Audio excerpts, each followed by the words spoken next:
Hey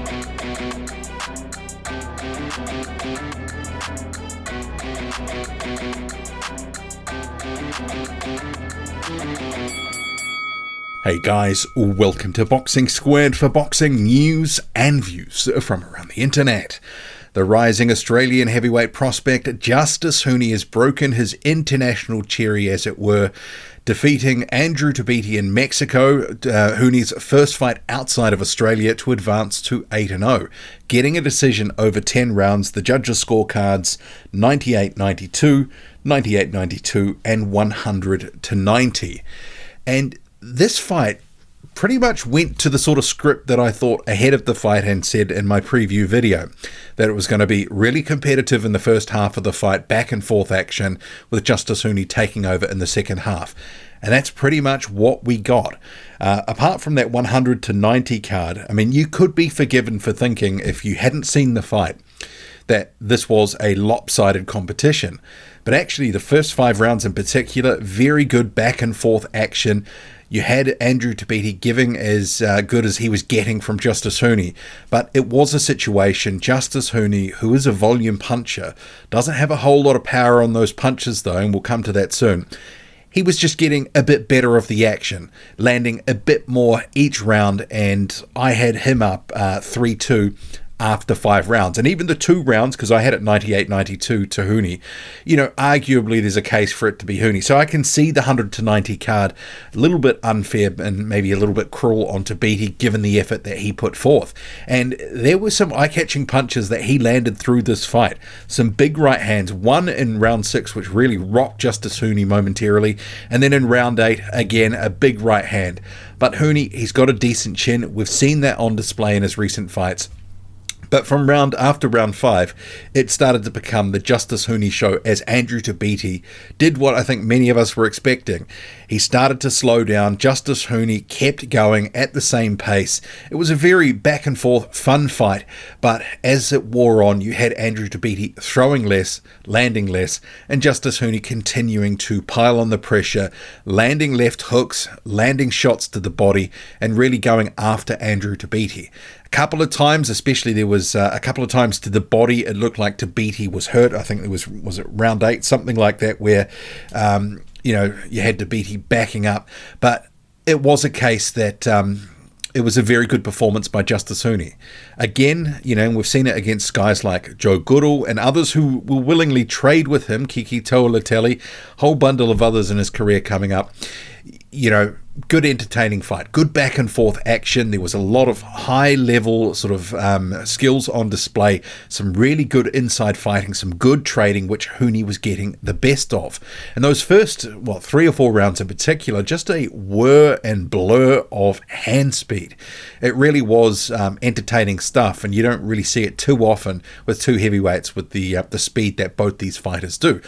You had Tabiti obviously previously being a cruiserweight, and Justis Huni just has fast hands. He was the much bigger man in here, and I think over time in the fight they ended up sort of playing out, because he was able to, when Tabiti would try to tie up, Huni was strong in the clinch. He was able to lean on him. He was just able to sap him a bit, and in between times, and there was one left hook where after they sort of separated from a clinch, that Huni absolutely cracked Tabiti with. It was in that first 5 rounds, and yeah, it was really crafty stuff. And you saw Tabiti, that was probably the only time I really thought, geez, he got rocked from a headshot, to the point where I thought, if Huni follows up here, and he tried to, but Tabiti was crafty.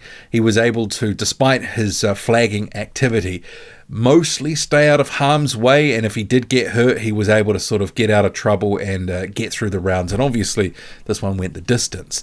So a good international debut in Mexico. This was on the Foster card on DAZN.